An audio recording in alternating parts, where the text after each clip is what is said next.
It's the SWP Disciple. Alright, so you're probably wondering, like, where the hell are you, Disciple? You're always on the road doing some weird shit. Well, I'm working one of my 4 jobs. Quite literally, I worked all 4 of my jobs this week. So, my normal job at the financial company, I took like a half day today. Wednesday, I took a client out to lunch for like a pre-deposition to, get some information, record the conversation. And now I gotta transcribe all the questions answered, which, to be honest with you, I feel like it left more questions than answers. It's probably like the 4th time that I've met with her, or maybe even more, on this case, this 93A case that we're working on.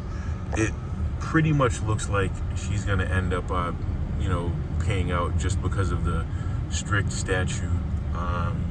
Our part in it is we're just trying to mitigate that as much as possible, lessen the amount of the hit. I think what's going to happen is the case will probably be thrown out, but you'll have to pay the lawyer fees, which in Massachusetts with 93A, of course, to refresh your memory, this is like disclosures on a service rendered, among other things. But in this case, it's like it was like an automotive service, which was like a timing chain, head gasket, which ended up becoming like a full-on take the motor out, blah blah blah. And we suspect it. Actually, we're pretty sure that it was like followed up before, but the blame is being placed on her, and then all because the client, who was really a friend, or she thought it was a friend, and which should be a business-to-business relationship based on some surveillance video that we have. That's what we're going to argue. I'm sure he's going to say that he was just a strict like retail customer, blah blah blah. But I've already kind of talked about that. But long story short, the receipts and work order that she wrote up didn't have necessarily the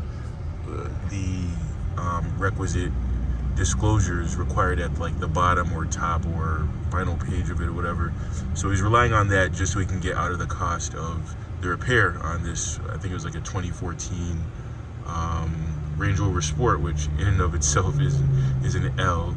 It's a nice vehicle when they're new, but I'm not even sure why he was trying to restore that or do an engine swap or whatever, which she had suggested at first, because she was like, this work can become a lot, trying to refurbish the motor that's in there. And then eventually he kind of panicked and did do the engine swap, but he was already in too deep, and there were other almost like untraceable type issues. And at the end, he tried to seek financing for it, and then just took the car and left, and then presented the lawsuit. So that's where we're at with it. You would think that just leaving, because he said he was going to try to get financing, and they're going to place like a GPS module in it just to make sure that, because it's like an unsecured loan basically, that he didn't make off with it, and he just skated in and brought a lawsuit because he got sticker shock essentially. So yeah, that's where we're at. So that's 2 jobs. Thursday night, last night, I was in the optical shop, of course, as I usually am, for a couple hours. And then now I'm doing my concierge job, picking up this doctor lady at Logan Airport. So that's why I'm not in my normal vehicle. I am driving I think it's a 2026 Volkswagen Atlas. Quite the large vehicle. This is a 3-seat model. Leather, I presume, or at least a very convincing faux leather, but I think this is real leather. There's my Bruins hat, because of course, represent Boston all the time, every day. And yeah, you can see it's large and cavernous. No sunroof. I have over my head probably a good at least 4 inches, if not more like 5 or 6 inches of headroom above me. Of course, I'm not the tallest guy. I'm 6'1", but yeah, this vehicle is swallowing me up. Pause. Acceleration is lively. Nothing crazy. 269 horsepower for a vehicle that's got to weigh, I don't know, probably 4,500 pounds or so. Incidentally, my RAV4, which quite definitively feels faster than this vehicle, has the same 269 horsepower from the corporate, I think it's a UZ motor, Toyota V6 that's in everything, the Highlander, the Sienna back in the day. I think it was in the Camry. Of course, 2 of those three vehicles no longer have a V6, and the RAV4 long since Doesn't have a V6. In fact, that's what makes my vehicle quote unquote special. They only offered the V6 for like 2-3 years and then started with the 4-cylinder and they went back to the 4-cylinder. But that is one thing I can't complain. I mean, besides the rock solid reliability, hopefully I'm not jinxing myself, but it accelerates pretty well. It's got like, I like to joke and say it has like a 30% like sports car DNA. Back in its day when it was new, the 0 to 60 was as fast as like upper 5s, like 5.8, 5.9, and even the slow ones were like 6.2. This does have an 8-speed automatic. I'm assuming it's a ZF.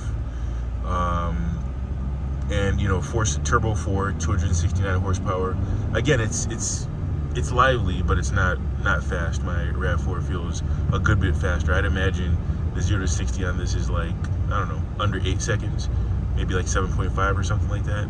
Maybe if you got like a super lead foot and put it in, I'm not sure if this has like sport mode or anything, maybe like right at 7 seconds, but I would say no faster than that.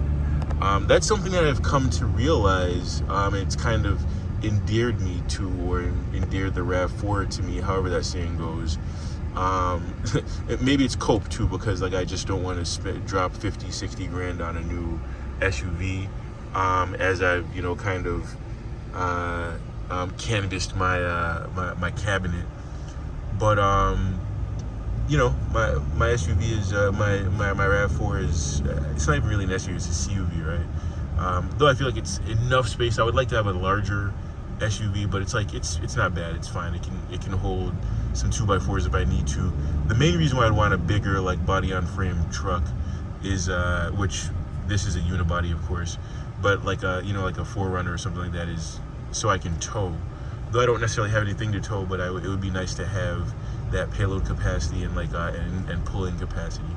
I think the RAV4 is like, if it's equipped with the tow package, like 3,500 pounds, which isn't quite enough to pull what you need to pull, right? Like in my mind's eye, I'm like, if I'm going to a track day with whatever car, you want it to be able to pull like say 3,200 pounds plus the trailer, which the trailer is going to be probably the better part of 1,000 pounds. So you want it to be like 5,000 pounds, but which it's not. But of course, these are first world problems, I suppose. So yeah, the materials, fit and finish, are pretty nice. I don't. This has like that unpolished wood, like open pore, like I don't know if it's Zebrano or whatever. But then again, I don't even know if this is real wood. It's certainly convincing. Man, I need some lotion. Actually, I've washed my hands too much, so I washed all the Eucerin off. But whether this is faux wood or real wood, it's pretty convincing, and I do appreciate the matte finish, where it's like I think it's considered like open pore, like unpolished or unvarnished wood. No, it is varnished, but like unpolished, which most vehicles, especially like Toyotas and Lexuses, they have like that high polish, you can see your face in it type wood. The Apple CarPlay synced up like right away. As you can see, it has like the LED screen. Again, I've had no issue with acceleration. Of course, I'm stuck in traffic. The flight's arriving at Logan, probably right about there. But of course, you got to deplane and then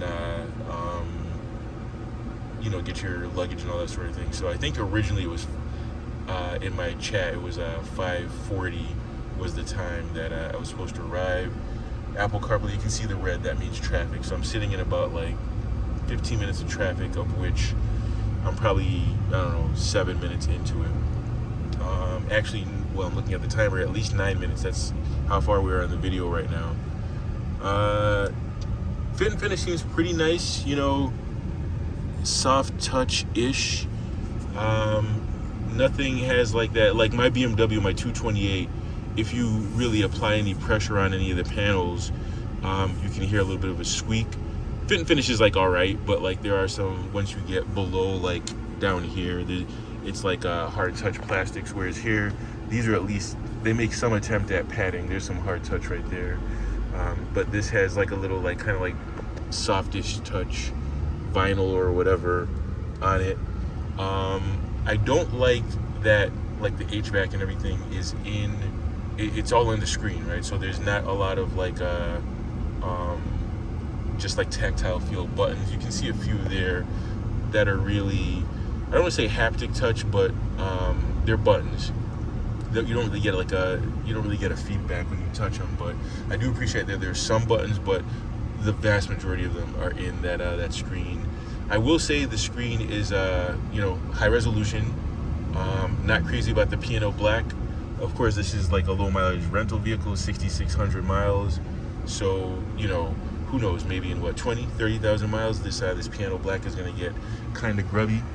Like I said, it's quite large back there. I can't really see the cargo area behind the third seat. I didn't open the rear hatch. This traffic is starting to annoy me a little bit. But it's funny, like I've driven, to Boston essentially is what this is. Many times. I don't remember going uphill, but I'm sure I've done it, and it's been here forever. I just never noticed it because you usually just fly by it. I actually have another run on Tuesday at a dastardly hour, so that's going to be Monday night and Tuesday morning will be very interesting. I was kind of low energy starting this trip, and I feel all right now. So it's about a 90-mile trip, so we're at the 58-mile mark. So what is that, like 32 miles in or so? So I have a pickup at Logan at like 5:30 in the morning on Tuesday. And of course he's a buddy of mine, but let's just call him my boss. He's like, yeah, so how do you feel about a 5:30 pickup? Because he can't do it, like his staff is already staffed or whatever, or they just outright didn't want to do it. I don't blame him at those hours in the morning. And then he has a run the night before, but later at night, down to either JFK or LaGuardia. He said New York City, probably JFK. And, he won't be back until like midnight or so, which basically I have to set out at like 3 in the morning or 3:30, which of course, if you know me, I'm up most mornings until 3 anyway, so I'm essentially just gonna go straight through the night, or maybe just a little nap, like I'll go to bed a bit earlier. Most nights I'm only getting like 4.5, 5 hours of sleep anyway. Of course, my job, I work from home, so I take little naps, and certainly on lunchtime, I take naps throughout the day, so that's why I'm able to do that. I wouldn't be able to function on 4 or 5 hours of sleep if I had to go into the office. So, without that advantage, I'll probably have to go to bed, like, the humanity, right? I'll have to go to bed at, say, 11:30, just to get, just enough to get me going, and so I don't crash or anything like that. And for that one, I won't be using a rental. I'll actually be using his van. He has like a 2025 Kia Carnival, I believe. I think it's electric or some type of hybrid or whatever, so that'll be interesting. So I'll be taking that and swapping with him, my RAV4 the night before. So, yeah, but each of these, they pay me pretty well for it. I usually gross like $300 for these trips. And then, I pay him his cut, which is like $75 or whatever, just to really cover the rental. Because these are really just loss leaders. Basically, he's become very popular word of mouth. And even the trips that he can't take, even if it's at a slight loss for him, he has me run them just so, how business works, where if you keep telling people, no, they'll just go elsewhere. So the rides that he can't take, even if it's at like a $20, $30 loss or whatever, he just has me do them. And of course, that one's gonna be at a not the best time of morning. And of course, it'll be easier in the sense that I'm dropping them off at like for a 5:30 flight or whatever it is. I think it's at 5:30. I don't think the flight's at 5:30. He said be there for 5:30. So, which means that I get to ride back empty-handed. So that's much easier than going to pick someone up and then riding back with someone, because then you gotta, make conversation, yada yada yada. Presumably on the drive up there, everyone will be passed out, whatever. I still can't listen to, my controversial podcast. Not that I listen to anything too crazy, but like, listening to my David Pakman or my, my left-wing podcast or whatever. I can't listen to that on the way in. My basketball podcast where the host usually is like cussing up a storm, this MF and blah blah blah, this terrible contract. mother blank blank blank or whatever. So I can't do any of that. I just gotta listen to my yacht rock or whatever, which is like my go-to when I have people in the car. Listen to some Paul Davis or some Christopher Cross or something like that. But yeah, the Volkswagen Atlas. I know that this is just more me just yakking as opposed to a review. Throttle response, cool. Of course, got my LeBrons on. I really like if these are full leather, they're really nice. You can see that they're quilted. They're really nice. Oh, I guess that XC90 was like, you're driving too slow. Well, congratulations, you can just drive slow in front of me. A close friend of mine, she just bought an XC90 like last year, and I guess she's just in the Volvo family because she had a XC60 before, which she gave to her mom, like a 2017, 18, and bought a brand new XC90. Of course, she's a PA and makes quite a bit of money, so she can afford it. This is how I cobble together my salary, is I work 4 jobs. Yeah, a little bit of bad news. Last week I got, I don't know if I think I made a video and told you already, but I'll just say it again. Got that final letter from UMass Dartmouth. I did not get in, so I'll be taking another year off. And I'm gonna do the JD Next program begins in like a couple weeks. So I'll be doing that. That's kind of like an alternative to the LSAT. Of course, I've used up my attempts for now. You get like a 5th and 6th attempt or so, but I would have to wait 3 years for 2029, which obviously that's not going to help me. So, but a lot of schools now accept the JD Next and even the GRE as an alternative. I think the JD Next will work well for me.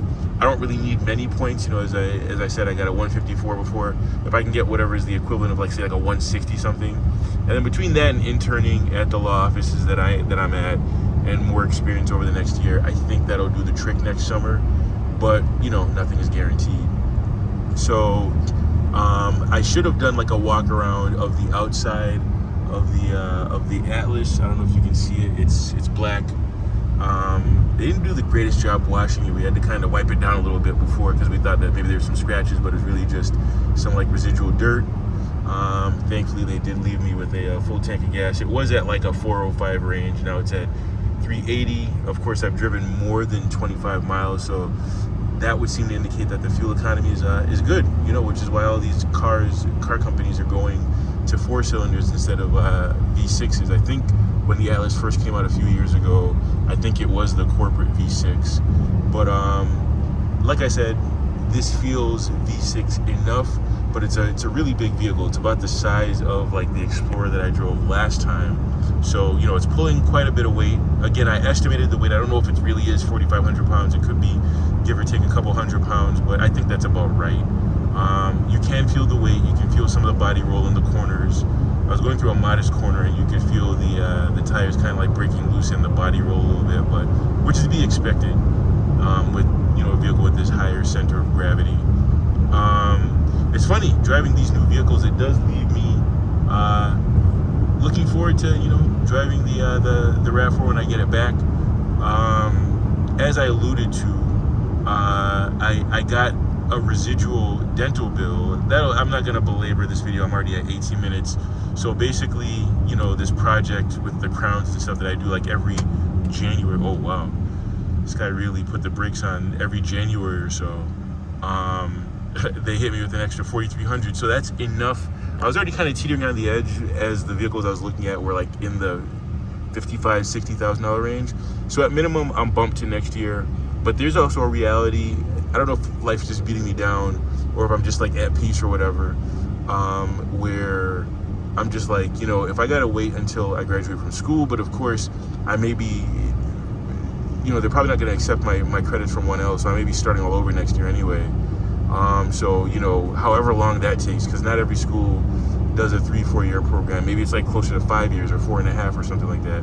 So, but then I'll be like fully an old man by then. So there may be some incentive to just kick it in, but this has been quite the expensive year. So let me get a handle on my bills. I'm not drowning, but it is one of those things where like, all right, so maybe I need to ease up on the, eating out all the time and my daily Jolly Ranchers and my scratch tickets and all my vices and stuff. in order to like get this extra margin, which is why I'm taking on these extra little like side gigs or whatever. But yeah, for now I'm fine. Don't get it twisted. If like if somebody were like fire selling me like a 996 or 997, they're like, yo, 42 G's to the chest right now, low mileage, IMS bearing done, it's clean, what you got? Let's make a deal. I would just take it and then let the chips fall where they may. God's got me, right? But those types of deals aren't really just dropping out of the sky. Quick little editorial. A friend of mine, my friend out in Arizona, I sent her a birthday present. Nothing crazy. Like I got her perfume like a couple Christmases ago. Of course, I'm always surprised by the sticker shock of perfume and cologne, which is I don't buy it very often. Of course, the girl I was talking to last year, she got me some Dior. That'll probably last me like a year or two. I don't really wear cologne like that. But every time I go to buy it, it's like I feel like the price has jumped up like $20, $30. So, I sent her a gift card at Macy's for $150, right? So, and I had half of mine to like just cash out her some money, but I know how she is. She's just gonna put it like on a light bill or something where it's just gone. She has 2 kids after all. So I sent her a gift card, and would you believe, she has like a preview in her phone with like the U.S. Postal Service, where she can see the mail when it, when they kind of like inter it.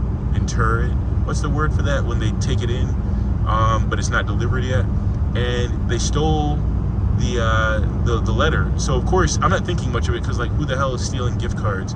You could see through the envelope. I didn't double the envelope or kind of like try to obscure it or anything like that. If you held up to light barely, you could see it says happy birthday, and then of course it's easy to deduce what is this hard object that's in the envelope. Oh, it's got to be a gift card. It got stolen. And this isn't like conjecture. You know me, I'm not like a conspiracy theorist or blame somebody without evidence type of guy or whatever. But she saw it, and then like waited a couple days for it to actually be delivered. It didn't come, and she's like, yeah, I'm pretty sure it got stolen. I'm like, nah. So then we did a full-scale investigation. I called CVS because that's where I bought the gift card. They worked in tandem with Macy's. It was like this whole thing, and they literally tracked it. They tracked where it was spent. Luckily I had the receipt still, because I keep the receipt for everything. I took photos of like the card I sent her and everything too. So, and sent it to her, and she's like, she was actually legitimately down, because she could use the, as a mother of 2, as you might imagine, $150 gift card to like, even if it's just buying little things for yourself, as you might imagine, a lot of her life is dedicated to spending on her kids or whatever. So, the idea was that, she'd either buy some perfume or I don't even think I'd even be able to buy a full bottle of perfume, but I would buy, most of it, of like a Chanel. I think I got her like a Chanel bottle, like a 1.7, a couple Christmases ago. And I think even then it was like 180 or something like that. But like, she would be appreciative or whatever. And she's legitimately a friend of mine. And anyway, they traced it, and it was spent, at this mall out in Arizona. So yes, it was stolen at like the Sun strip mall or whatever, at a Macy's there, or wherever that is. Which sucks. I told her, I'll make it up to her eventually, whatever. I feel bad. Now I got like essentially like another $150 bill just kind of hang over my head. Not the biggest deal in the world, but it is annoying, especially when I did what I was supposed to do. But yeah, such is life, right? People are not so honest. And she's like, oh, I bet you it was my mailman, because mail on my street's been disappearing, whatever. When she said it, she's like she's like apolitical, but like a lot of people that are apolitical, you can tell if they did vote, they would skew more like right wing, very much like anti-tax, anti-federalist. Everybody's out to get me. People are thieves or whatever, yada yada yada. So we did the investigation. So yeah, it was stolen and thus used. So yeah, that is that. I've been yakking long enough, 24 minutes plus. Let me enjoy the rest of this ride. We're starting to pick up a little pace. I see that my time is falling behind, so let me speed up a little bit, safely of course. The Lord is faithful. Stay with me. God bless.